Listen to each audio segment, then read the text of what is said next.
এটা ওইটা গাছ দেখে বোঝা গেছে যে একেবারে পাতার কাছাকাছি চলে গেছে। আর পোয়ালা দেখ কয় সারি দিছেন? গঠনটা দেখছো চালু কয় সারি দিছেন? এই জায়গায় আছে 6টা 7টা। ওই জমিতে গাছ দেখিয়ে দেখা গেছে ওইটা আছে না একেবারে একটু পর্যন্ত ঢুকেছে মাটির নিচে। তো এটা তো হচ্ছে ওই যে দম আটকে মরে যাইতেই পারে। এই আলুর গঠন ভালো না ভাই? আলুর কোয়ালিটি খুব সুন্দর হয়ে উঠতেছে, খুবই সুন্দর হয়ে উঠতেছে।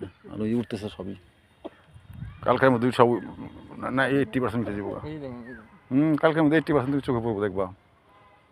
কালকের দিনটা অপেক্ষা করা লাগবো। লাগানো সুন্দর হয়েছে অল্প একটু পানি মেরে দিয়েছে এখানে জবর গাছ হয়েছে। হ্যাঁ, পানি না দিলে গাছ কি কেন কঠিন হয়ে যায়। আর রোদের মধ্যে পড়তো না, ওটা তো ছায়ার মধ্যে আছে গাছটা, ওটা রস আছে মাটিতে আবার, কিন্তু এটার উপরে রস কম আছে। এই পানি দেওয়াতে কাজটা ভালো হয়েছে আর কি। এই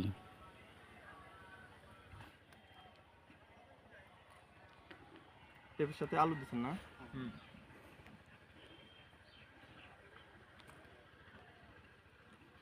না এটা আর কিছু করা লাগতো না আপনাদের। একজন অভিজ্ঞ আঙ্কেল যে বললো আপনি দক্ষ মানুষ এটা বুঝে এই আমি দক্ষ এই নতুন এইবার প্রথম শুনুন কোন দক্ষ এগুলা শুধু যে করলে দক্ষ, মাথার কিছু সাইকোলজিক্যাল টার্ম আছে। আমাদের কোম্পানিতে অনেক মানুষ আছে যারা কিন্তু প্রত্যেকটাই দক্ষিণ দিকে একটু হেলায় না আছে দেখেন। পানি যাবে ঠিক আছে একবার মাটিতে কোনো চাপাস না। সারা এগুলো 8 দিনের মধ্যে মাথা সাইদের সোজা হয়ে উঠে যাবো। প্রতিদিন একটু হাঁটা দিয়েন।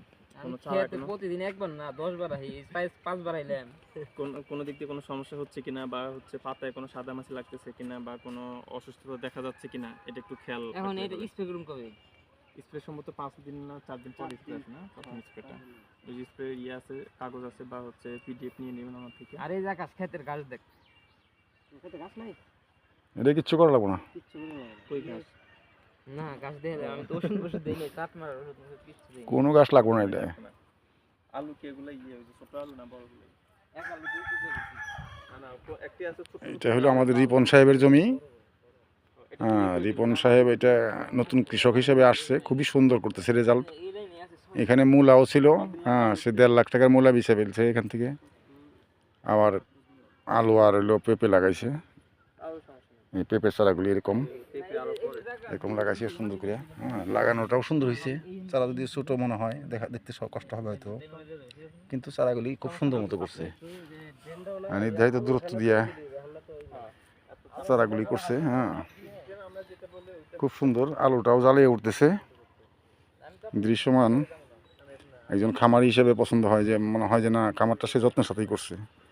যদিও বাড়ি দক্ষিণ দিকে একটু ছায়া আছে গাছের, আলো হয়তো বা একটু করবে, ছায়াতে তো কম হয় আলো। তো যাই হোক, মোটামুটি এই পাশে বাড়ি, আবার এই দক্ষিণ পাশে এখানেও একটা বাড়ির ভিটে আছে, খালি ভিটে।